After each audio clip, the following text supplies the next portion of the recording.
สิบอกเมียจังได้หัวใจมันได้ฮักเจ้าไปแล้วพิสินข้อสามมันบ่แม่นแนวแววตาคนผิดไว้บ่อยู่บ่มีก็อ้างหักเธอสองทางสารภาพไปโอ้นำเบอร์วันก็หาอยู่แต่นำเบอร์ทูก็หากละอายยวด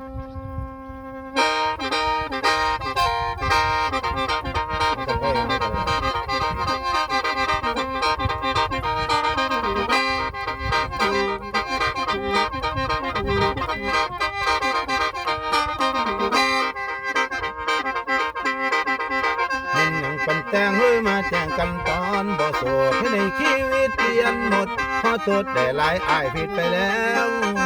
จากหัวที่ดีตอนนี้บ่ต่างจากแมวไว้กินไก่ย่างไปแล้วนี่ละกัดแถวเรื่องที่ผ่านมามีลูกสองใบปวดได้เข้าใจเด้อนางถ้าให้ป้าจักตังย่านมีหลายอย่างฟังบ่เป็นทางเมื่อคอยซัพพอร์ตยังฮักยังกอดตลอดเวลาเจ้ากล่าวว่ามวนถึงส่วนคัดให้เป็นที่ปรึกษามารวมกลุ่มกันเด้อภรรยามาสามัคคีมีผัวคนเดียวกัน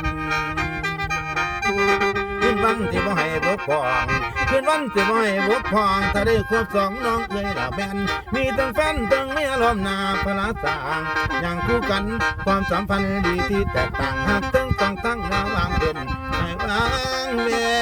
ร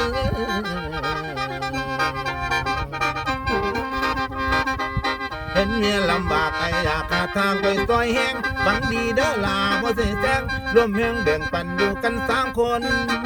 มือขวามือซ้ายใส่จับใส่ใบนี่คือเหตุผลเมียคือหักแท้เจ้าคอยเทคแค่แพ้ตั้งกองคนหักแพงแต่งสามนางอยากกังวลสวรรค์บันดลหนทางหัวใจ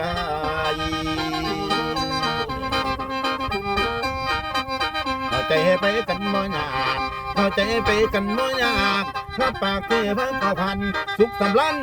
มีน้องของให้นั่นคู่กันความสัมพันธ์ขาดกันไม่ได้เมียน้อยเมียใหญ่ละเมียน้อยเมียใหญ่ละเมียน้อยเมียใหญ่เข้าใจเด้อเข้าใจเด้อ